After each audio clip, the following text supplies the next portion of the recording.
It's time for episode number 265 with Brooke and Brandon Riley of Re-Fabbed Boutique.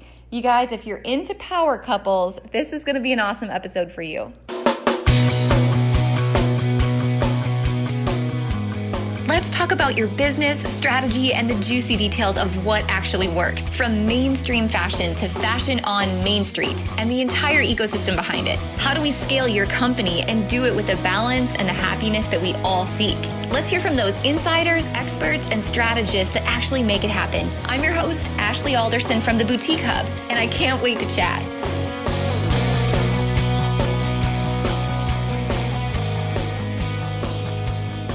Okay, calling all couples. If you have thought about running or operating or starting a boutique or a business together with your significant other, today is going to be an awesome episode for you.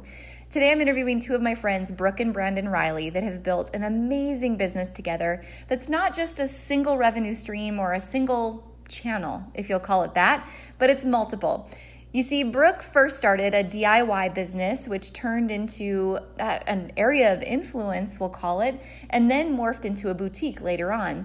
And fast forward, her husband Brandon came to join the business and to operate the boutique side of the business. Man, this is a power couple, you guys, and I have to tell you, I have not met a nicer, more genuine, humble, loving, giving couple in a really, really long time.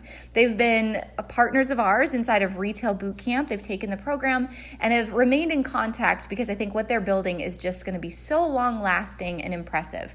I hope you love this episode as they talk about the ins and outs of their growth and what it took to build a brand, not just a single business, and where the future is going from here for this couple. You guys, Brooke and Brandon are so awesome. I hope you'll give them a follow and also check out their business Re-Fabbed because they are doing some really incredible things that I think all of us can take a page out of their book. Hope you love this one, you guys. All right, guys, you have a 2-for-1 on the podcast today, which I always love. I think that so many times we aspire to, well, maybe some of you aspire to work with your spouses in business. So today we're going to tell that story. We're going to talk about how that's possible, but also bring you a really, really cool business, a really cool boutique, and a couple that's definitely making some waves in our industry and serving people as they go. So meet Brooke and Brandon Riley, the founders of Re-Fabbed and Re-Fabbed Boutique. You guys, I'm so excited to have you on the show today. We're so excited to be here. Thank you. Yeah, thank you, Ashley. We're really excited to be part of this. Oh, I have loved getting to watch you guys from afar and learn more about your business and your story and like see the inner workings as a part of boot camp. But you guys are really a force to be reckoned with. And I hope everyone has a chance to come and follow you and see what you're up to, but also be really inspired at the same time. Thank you. We absolutely love what we do, like love it. It's a passion. And so when you're living your passion, it makes working seem easy, makes it not feel as much like work, and getting to work with your spouse is that much better. So we're excited to share our story. Awesome. Well, let's bring it back to the beginning. I always love to hear the origin story of how Re-Fabbed first started and how you guys got to where you are right now. Okay, well, I love talking about that. So back in 2015, May of 2015, so it's been almost exactly 5 years, I had a dream and an idea to start an online blog for DIY decorating, renovations, stuff like that. And so I started my Facebook page, my blog, all the things at zero.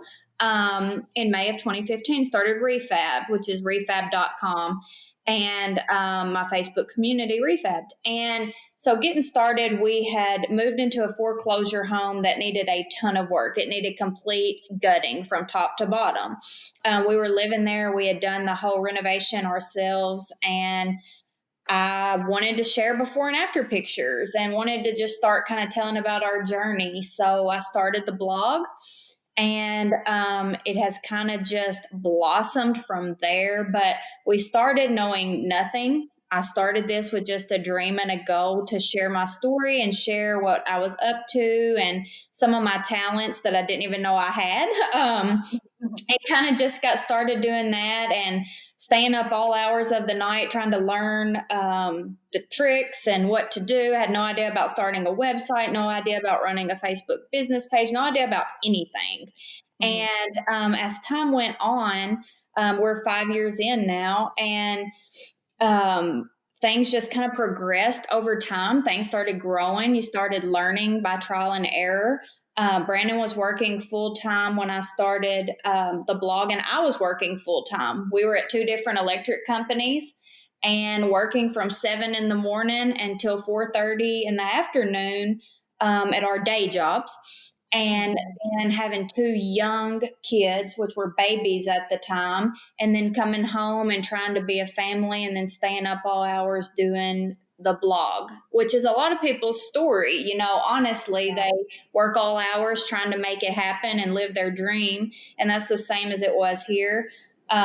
He was supportive. It was kind of my thing, but he was totally supportive of everything that I was doing. And then about 6 months in to the blog, we made the decision together for me to come home and pursue the blog and that business full time, and leave my good career and benefits and all the things to be able to come home. We felt like that was God's will. We prayed about that. We knew that it was the right decision. And so we made that choice. And then fast forward just a little while, still a ton of work, grinding day in, day out, getting up, doing what you got to do with your family and your business. And we moved into a single wide mobile home on 20 acres to build our dream home. That's why we moved out there. We left the foreclosure home, which the blog was started in, and headed out here about a year and a half into blogging. And that was a very strange transition. That was a hard transition for our family.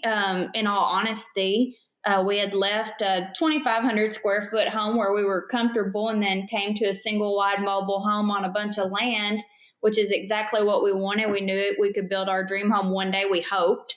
Once I finally started making some money, we were hoping that because at that point things were still just, a lot of money was going back into the business like it always is, and not near as much was coming in, that's for sure. So we were in our mobile home, our single wide, and I was going live and trying to share any projects I could from my kitchen table. And in that small home, and right in front of the kitchen table was my desk, right beside the refrigerator.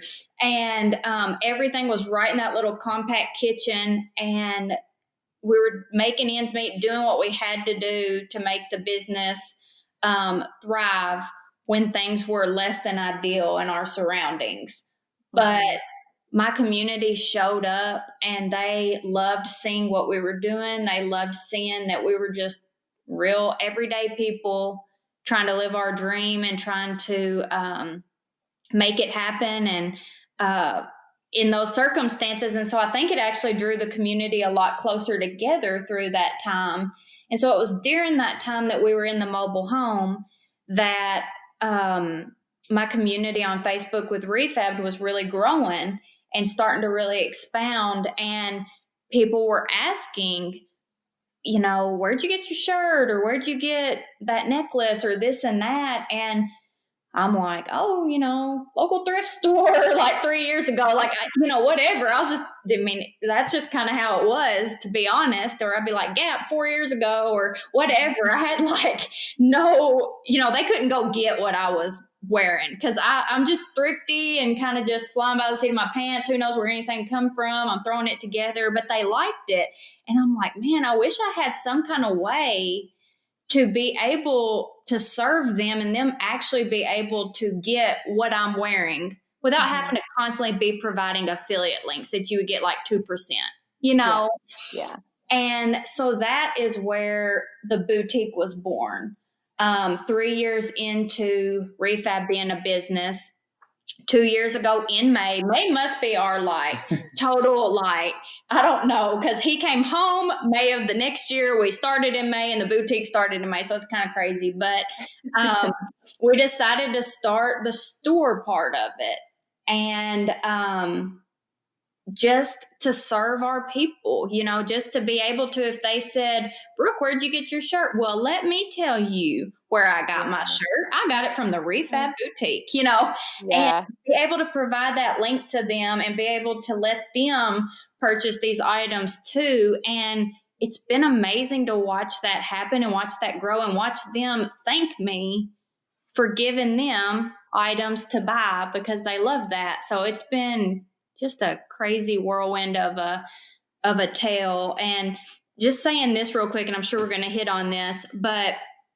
in that small mobile home, we started the store, like I just said, and we started out drop shipping only. That's just kind of where we started. We had no clue what to do. We had no idea about market and what to do or how to go to market or how to buy wholesale or how to do anything at all related to boutiques, anything. We had not heard of the boutique hub. We did not know anything. Like we're just like little, I don't even know, out there just wandering around trying to find our way. And which I love to look back on because I just see how far we've come.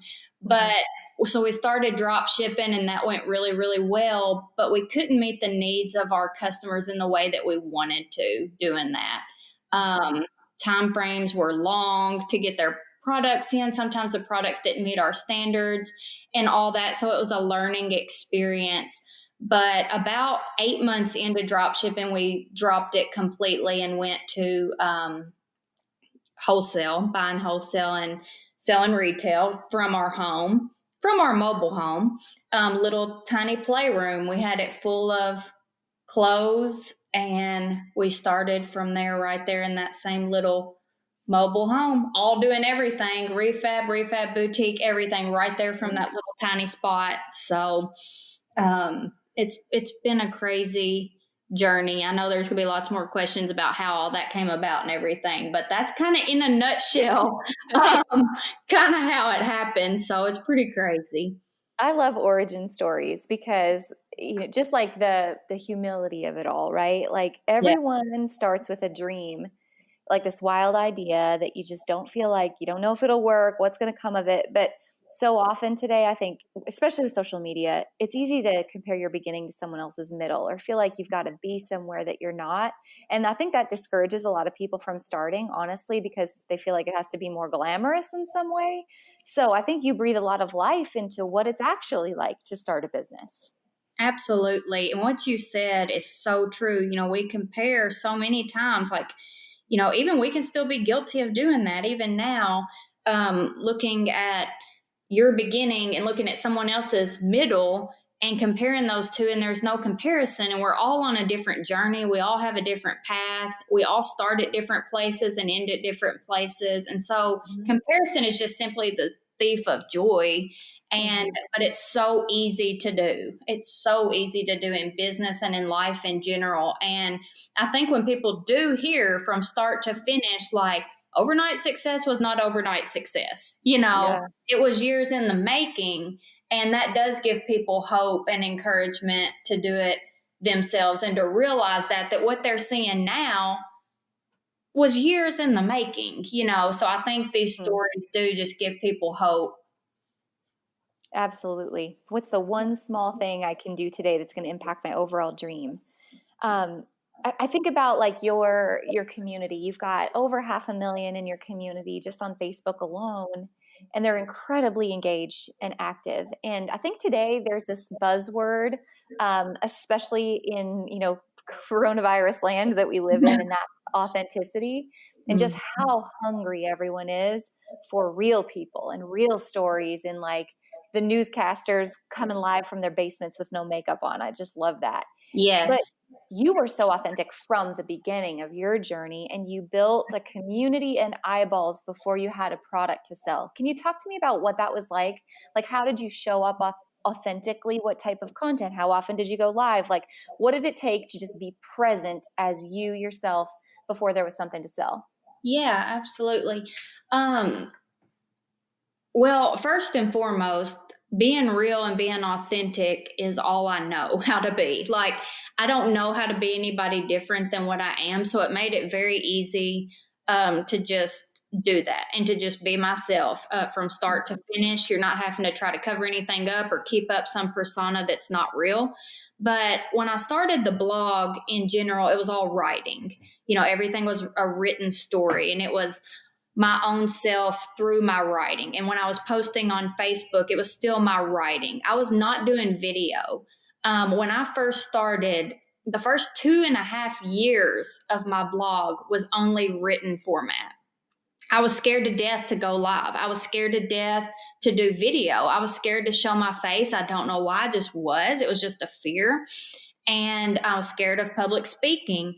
And I realized that if I ever wanted to connect on a deeper level with my people, because I was already getting engagement, I was already creating a community, but I knew it was lacking what it could be, and it was lacking the depth that it needed.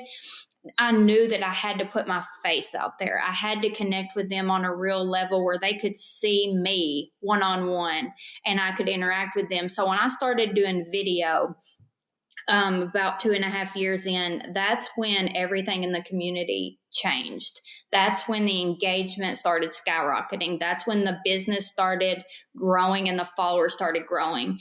And I was always showing up, posting on my page, 4 to 5 times a day, engaging content from the blog or just from things that I thought would inspire the people that had to do with my page, all staying within the realm of what I was there for and not deviating from that. Sharing my faith, sharing who I was, sharing a picture of my family, stuff like that where they got to know me. But once my face and video form came out and they really saw me and they saw who I was behind the writing, that's when we connected on a deeper level. And it was like, hey, I'm Brooke. Like, you can say, hey, I'm having a good day. What about y'all? I'm out here, fishing at the pond or whatever. And then they're like, oh, that's cool. That's fun if you're just writing that out. But if you're doing a video and there you are with your fishing pole and your hair pulled up in a top knot and you're just real and you're like, hey, guys, I'm out here at my pond. They're like, they just connect with that much more. And so I started seeing that and I started trying to go live and do video more and more. When I realized the connection and how that was growing the page and that was growing the interaction and that was growing relationships.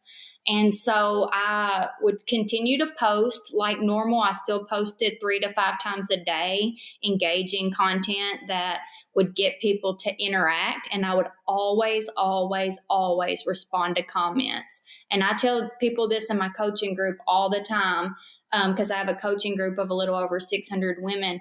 I'm like, make time to engage with your people by responding to their comments. If they're going to comment on your stuff, make sure that you take the time to respond to them and make them feel valued, that they took the time out of their day to tell you that they love what you did. And I thought that was so important, and I still think that's important. So I always did that.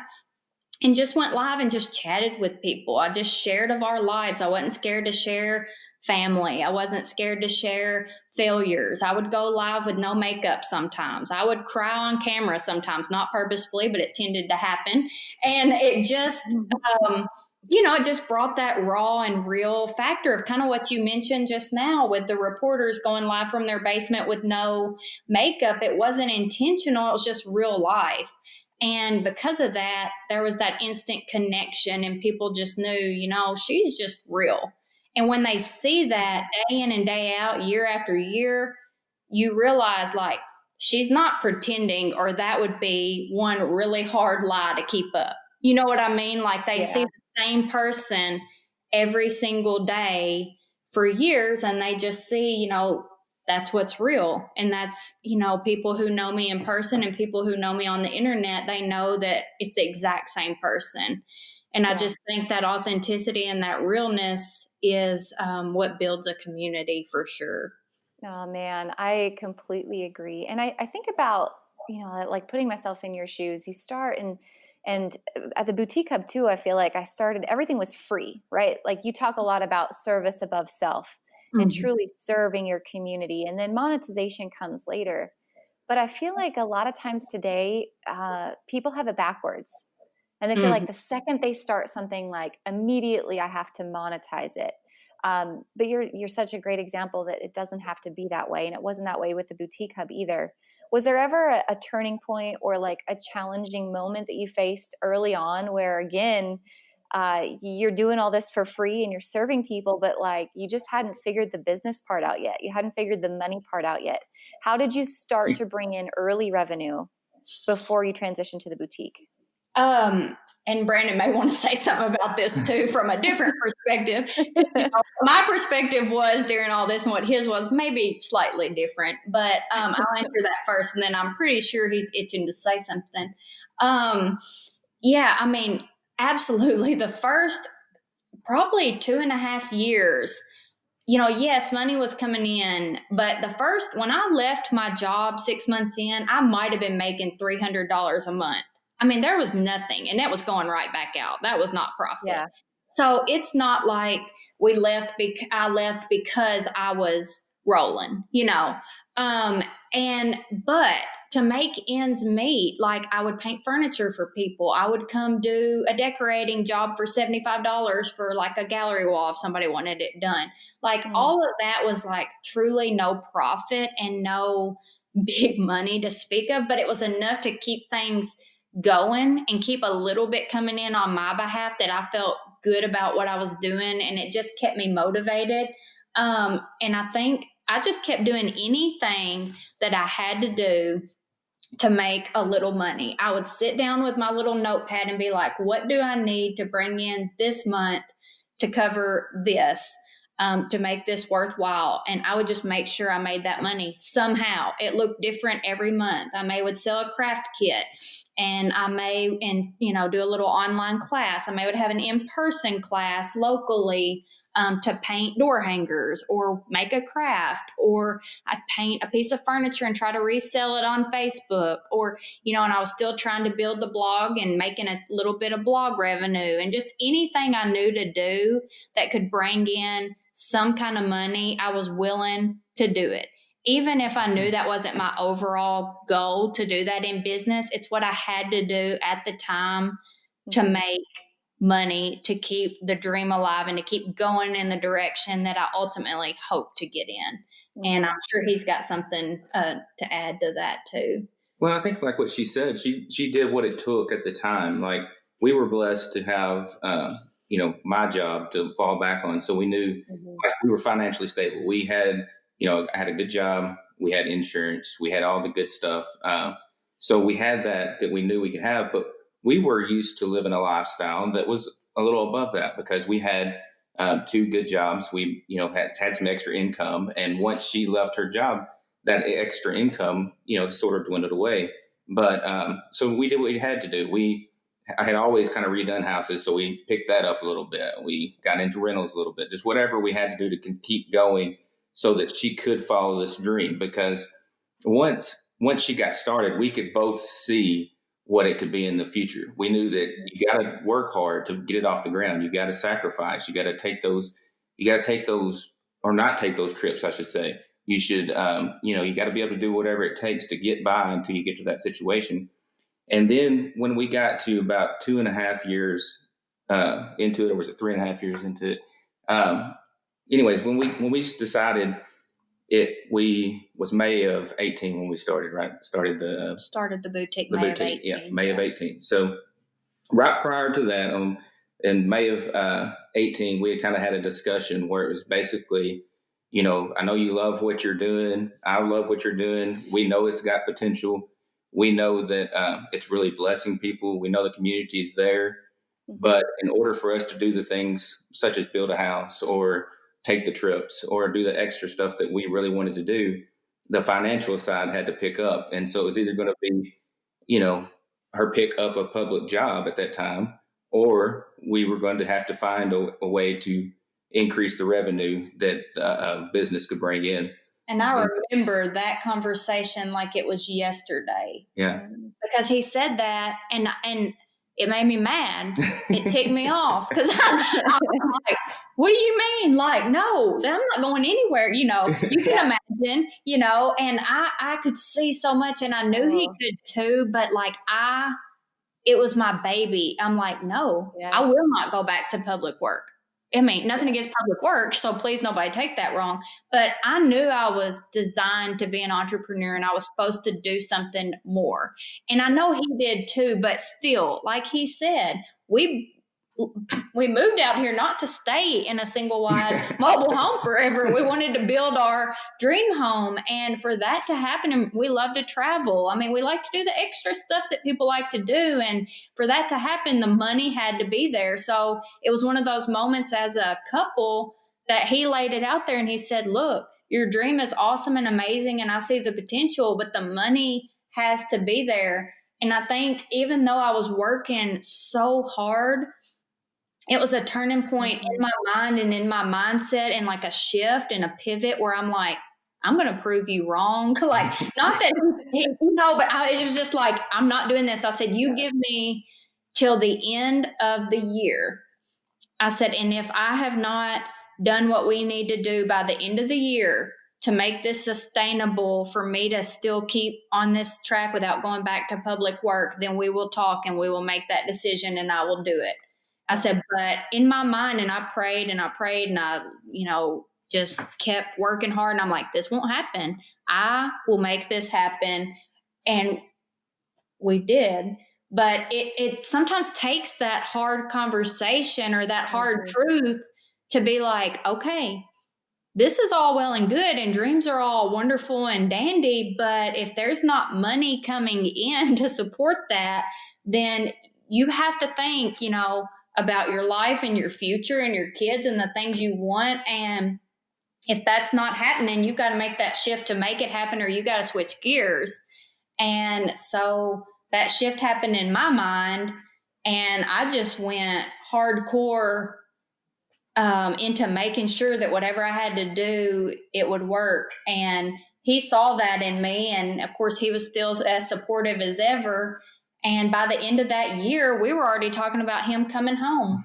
Like, that's how much things changed. I think, it's critical when you hit those so-called walls that you're just willing to do absolutely everything that it takes to get through it. And that's where it got to. It's like we knew that in order for it to be, because we have both always been entrepreneurs at heart. We have both always had that in us. We've always had side businesses or side hustles, whatever you want to call it. We've always done that along with public work to make the extra money, to be able to do the things that we wanted to do. And still we're able to spend the time with our family that we want to. I mean, we just stayed up all hours of the night if that's what it took.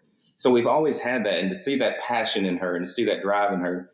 And it was hard for us to have that conversation, but when we did, it just, the whole business as a whole, Re-Fabbed, and then once we started the boutique, it just blew up, really.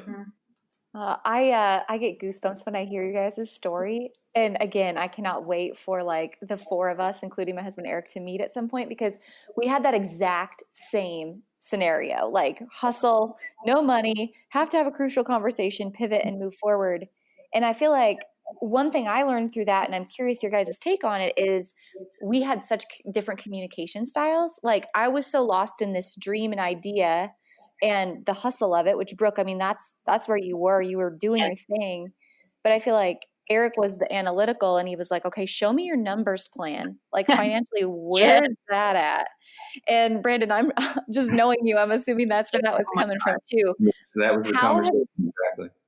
Yeah. How has that conversation impacted your marriage and how you communicate today? Because I feel like there are so many boutique owners that are going to be listening to this, and I hear it all the time in the hub, that are like, my husband just doesn't understand. They'll say things like that, or, like, I'm doing my thing and he needs to know I'm just not going to make money for the first 5 years, which I think that's a complete lie. It's just, you have to face this hard truth and have the conversation and start speaking one another's true languages.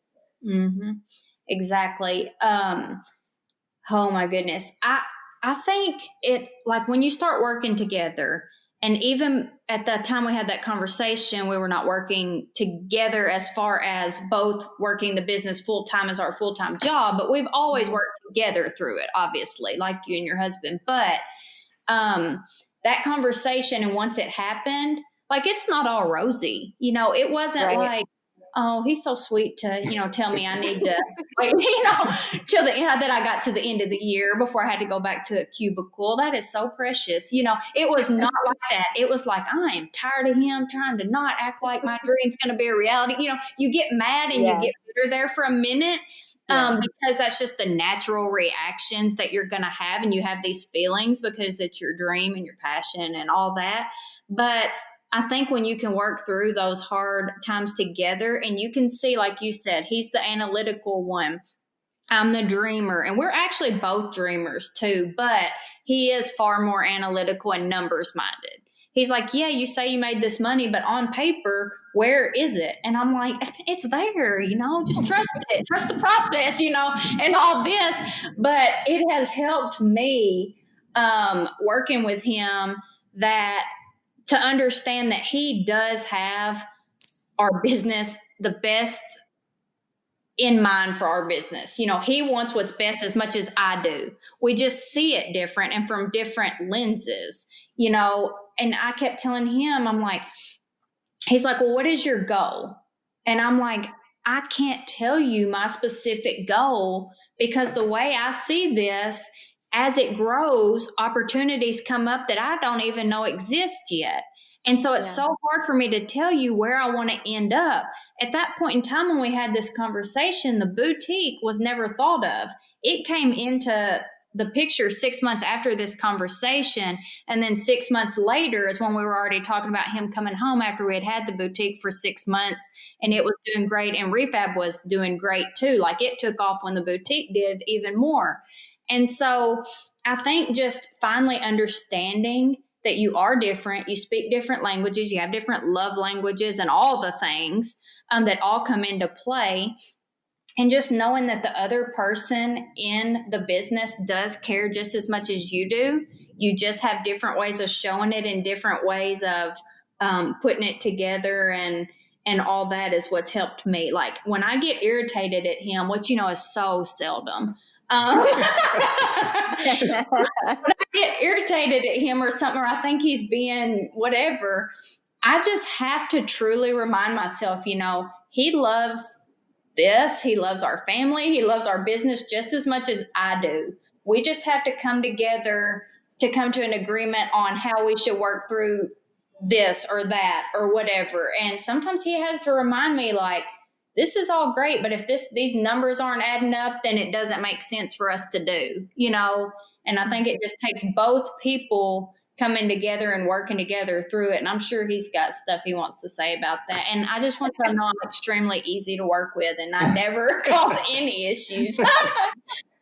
No, just to add to that, I think it, she kind of said it without saying it, but it's just appreciating each strength. We all have different strengths, and, we come to realize, maybe not necessarily at that exact moment, but as we kind of went through that moment and then the next one, and as things kept progressing, we were able to see that, what my strengths is what hers are, but what her strengths are better than in some areas than what I am. So it all kind of meshes together. And then one thing, like as far as what you said about within the marriage, is that we've always had a strong marriage, and not that we don't have the little spats and everything that everyone has, but we've always knew that we were always going to be there for each other and always trust each other. And, so we never let the business, even though we may have a disagreement on the business side of things, we never let that spill over into our marriage. Now we may have to stay separated for a little bit of time during the day just to make sure we don't let that spill over. But no, take a lot of long baths. No, but we honestly, it just works. And like, one thing we really got blessed and an opportunity, and I look at it as a God thing. Right as we were able to start the boutique, right when it was kind of taken off. That was from May to October. Yeah. And so like I tore my bicep tendon. So when I tore my bicep tendon, it was in July. And then in August, I had surgery. And after I had that surgery, I was off work for 8 weeks. So during that 8 weeks, starting in August, I was able to be full time within the business, day in and day out. And so during that time, we were able to build our business relationship even stronger. So we were able to test the waters, so to say. We were seeing the business as a whole explode during that time, and I was able to be there during that time. So I know God, he works things sometimes in a strange way and maybe not ideal in our minds, but I look at that moment as if we didn't have that 8 weeks to work on it right there in the so-called practice working together, it wouldn't have been as easy to make that decision whenever we came to make it. Because sometimes you do question whether you'll be able to work with your spouse on a day-to-day basis and still treat each other the same and show each other the same respect and the same love that you do previously. But we really have never had any issues with it. Yeah, and that was definitely a godsend. When he came home, like he said, we were only a couple months into having the boutique, and at that point it was still all drop ship. But things were taken off with that and taken off with Re-Fabbed, and I was feeling like he didn't totally understand what I was doing all day, every day. I was home and he was at his job, and I did feel like, and I feel like a lot of women can relate to this, that I was working so hard, and while he knew it, I felt like he wasn't seeing it, and he'd come home and the house might not be clean, and he didn't say anything. Listen, he knew. But, I felt like I just wanted him to see what I was doing all day so he could see how hard I was working. And then when he had to be home for 8 weeks, I think that opened his eyes even more too, to see how hard it was to keep all of it going by myself on the day-to-day basis.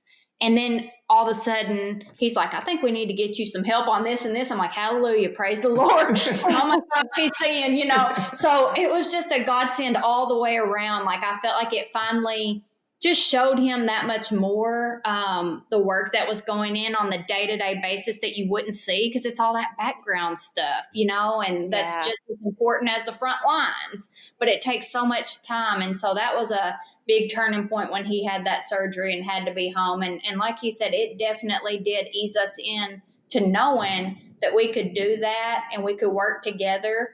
And after that 8 weeks, it was like, you don't have time to go back to work. He still had to, but it did feel like, how in the world did you have time to work? So it was kind of crazy. It worked out really neat. She tried to convince me just not to go back.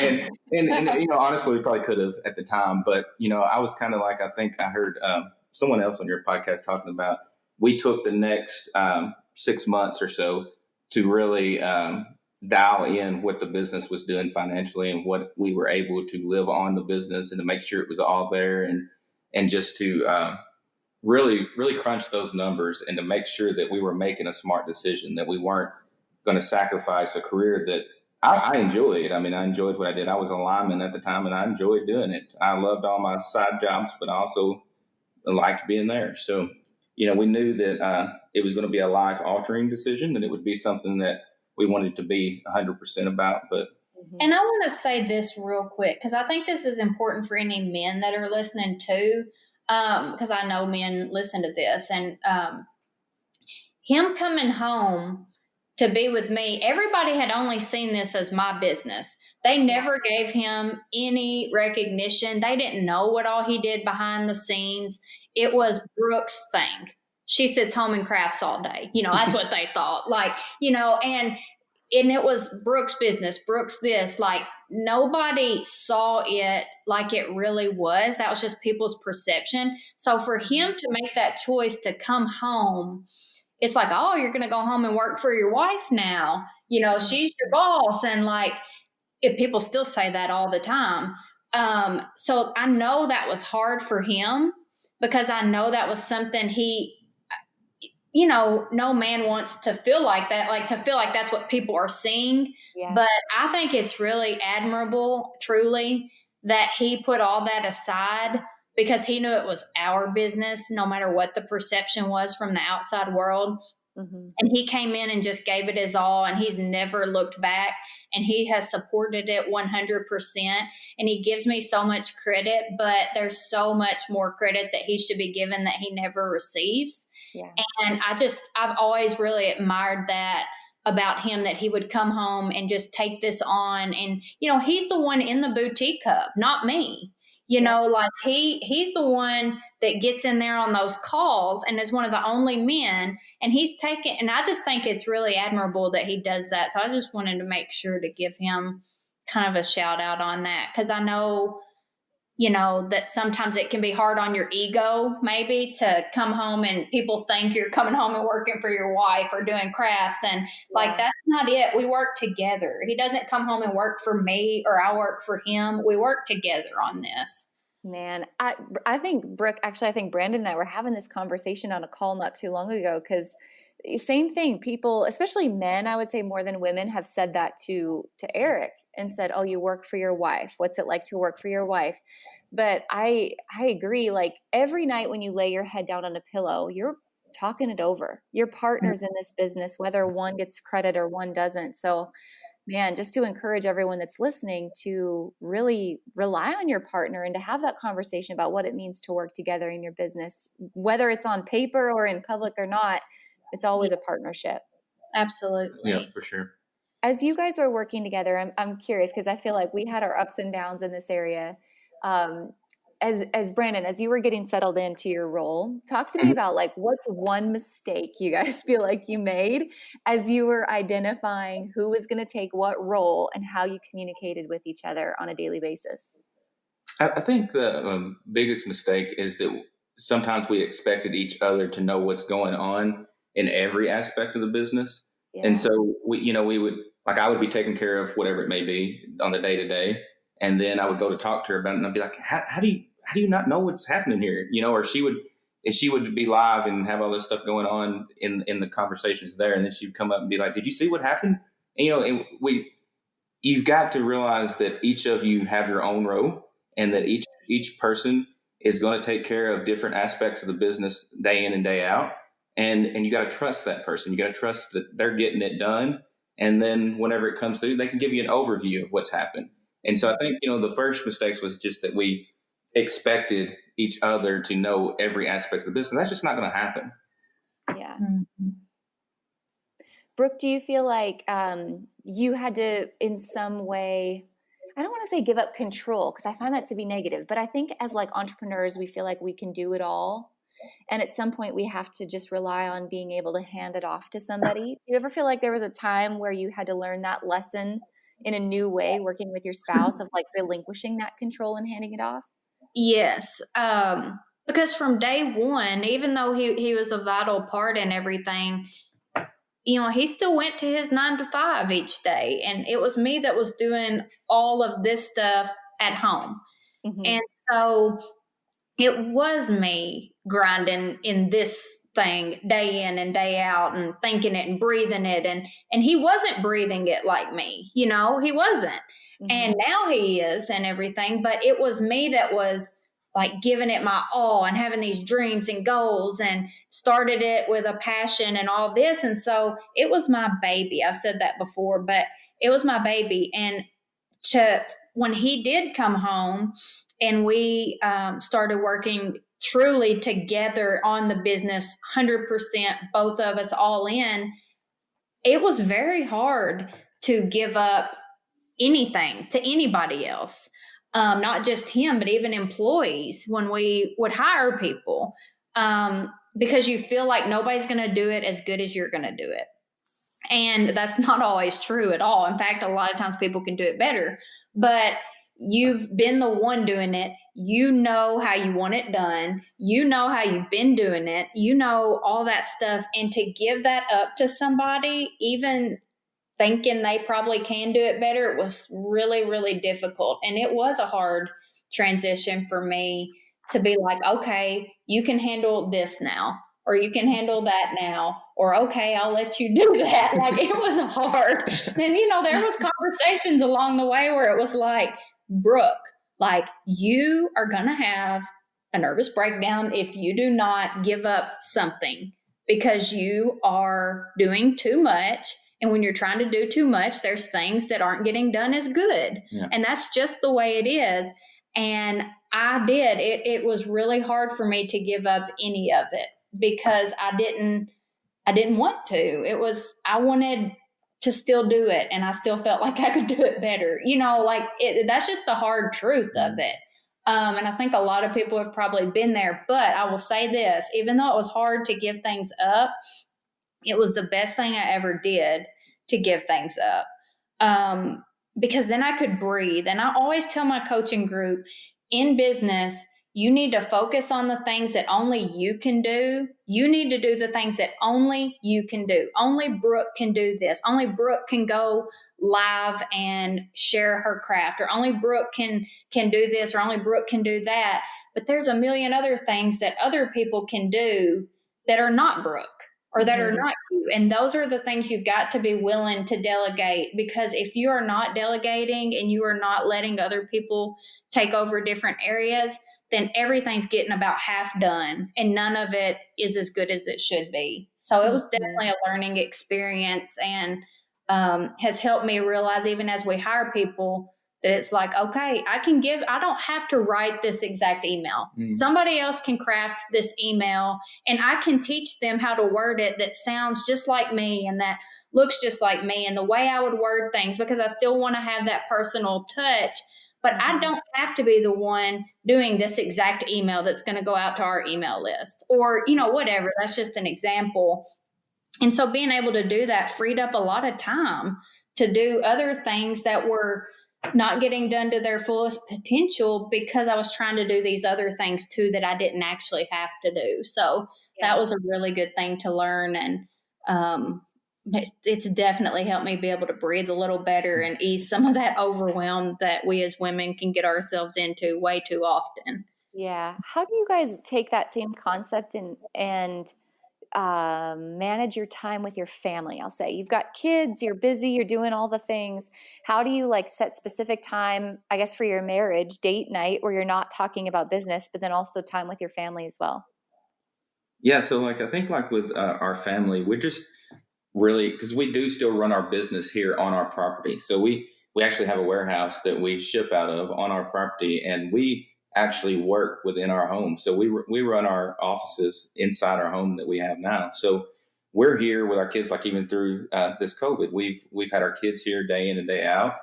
So we just, throughout the day, even we might not set a specific time, but throughout the day, we may stop for 15 minutes here and spend time with them, or they may be out fishing at our pond, and so we'll walk out and spend 30 minutes with them fishing, or they may want to get up and cook breakfast that morning. So we're really flexible in that. So we're able to keep that bond with them just current and just day in and day out. And then at night, we always try to shut down for at least an hour or two to step away. Sometimes it doesn't happen, but we try to shut down as much as we can to spend just time with them, whatever they want to focus in on, whether it be play a board game, whether it be they want to watch. Our kids love to watch movies. We watch a movie every single night. Every single night. Every night they turn on the movie. So Seriously. we do try to spend that time with them as often as we can. Now we may be working on our phones or have the laptop in our lap while we're doing that, but not very often though. We try to make sure we don't do that.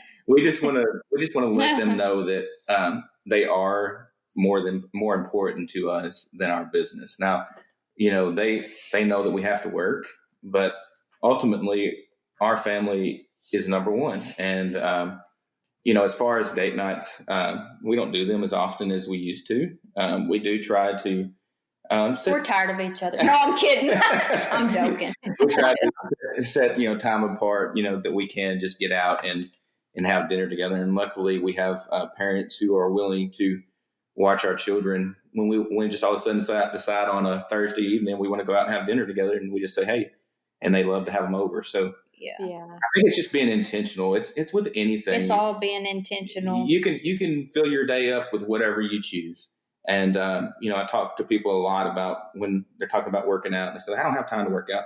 Well, you have time to watch 30 minutes of TV, or you have time to watch an hour of TV. So let's swap that. Let's go work out for that time period. So it all applies to everything.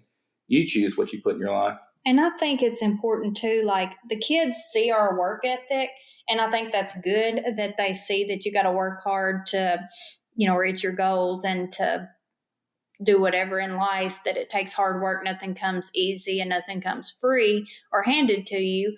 So I think that's good. But then I also think it is a hard balance that we're constantly working towards is, we don't want to be workaholics, because that can be our tendency.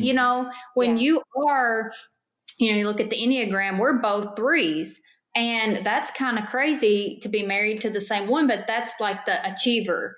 And like that's kind of that's what we both are. And so we do work really hard. So it is intentional. And like he said, everything in life's intentional. But to make sure our kids always know, no matter what, like you come first, God comes first, then family. That's it. And we've got to keep that in the forefront of our minds all the time, or it can easily slip to where you don't even realize that your whole day is gone and you haven't taken time to do the most important things. So it's just keeping it literally right there in the forefront of your mind at all the time, and making sure to be intentional about that time that you spend. That's something too I want to add real quick on that. Just, with business owners, don't be afraid to let your children be a part of the business. We have a 6 and 8 year old, and they, go out and help the girls package stuff sometimes. I mean, they want to be part of it. And at a young age is a very crucial time that they're learning everything. And so if they want to be a part and they want to help, allow them to. You don't have to make them. They want to be a part of what's going on. Yeah, absolutely. Man, same thing here. You guys, it has been such a pleasure to talk to you today. I admire what you guys are doing. I admire your mission in the world. I love watching your growth and your success and just your authenticity through every single stage of this. One last question before we go, though, and this is usually my last question on the podcast, because I truly believe, this is the reason that we're on this earth, and it's not to run a business. It's not to sell a product.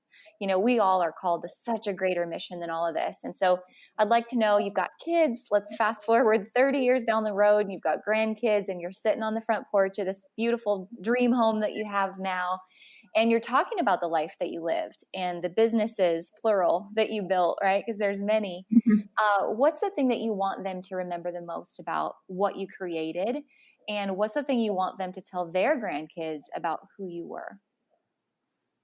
Oh gosh, this is gonna make me cry.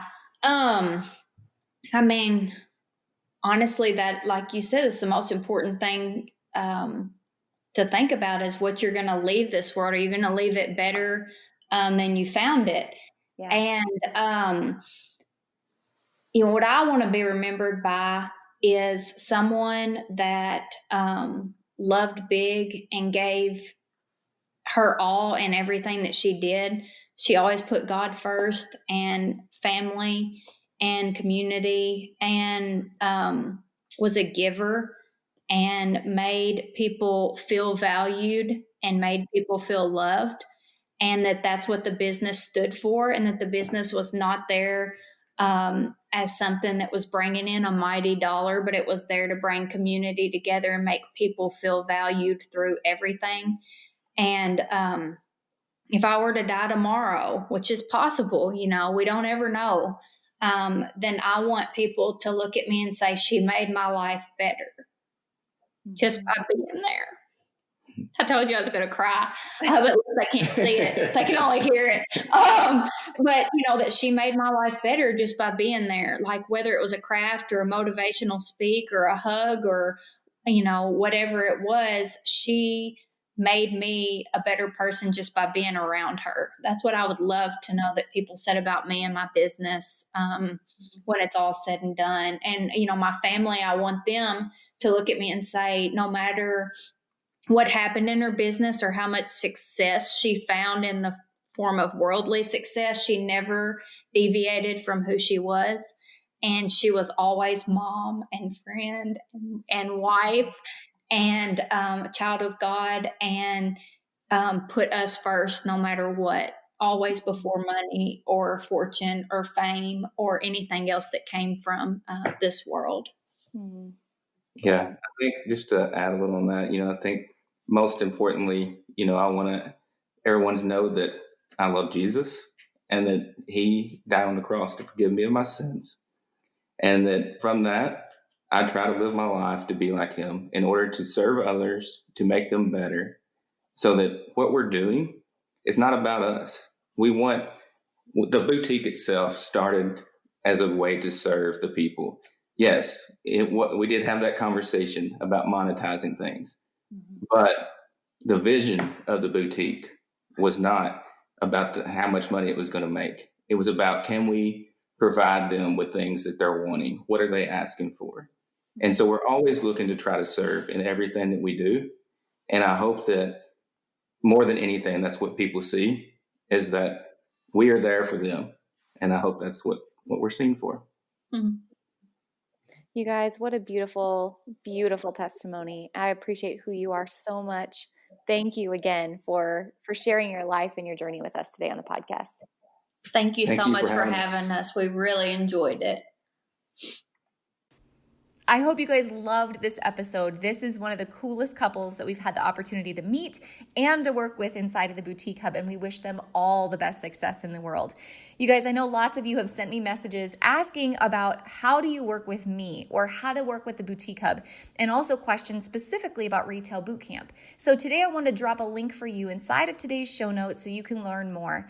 You know, our time has become so precious as the Boutique Hub has grown, so our time for one-on-one coaching has become quite limited. So the best way to work with us at the Boutique Hub is our highest level signature training called Retail Bootcamp, where we literally walk through every single angle and corner of your business. For 12 weeks, we do 12 weeks of live group coaching, plus a digital program with 12 modules that step-by-step in our signature series cover every aspect of your business. We also bring in over 25 guest experts because I'm a firm believer, you guys, if we don't know something, we're going to find the answer from someone who does, or we're going to get you a different perspective. We also wrap up our time together inside of Retail Bootcamp with a trip to LA called the LA Experience, and we give you all kinds of tools, checklists, templates, and downloads that can help you in your growth experience. You guys, we only run this program 2 times a year, semester 1 and semester 2, and all of our students get lifetime access. So even Brooke and Brandon and many other past bootcamp students will join us again in just a couple weeks when we open semester 2 2020. So if you'd like to learn more, you don't have to click anything to sign up. You can just simply learn more. I'm going to send you the details as the program becomes available. And we're even going to have a free training all about Retail Bootcamp on July 8th. So check the link in the bio in the show notes, and you're going to find more information delivered right to your email inbox. And if you've got questions, DM me anytime. I'm AJ Alderson on Instagram or Boutique Hub Business, and I would love to answer your questions.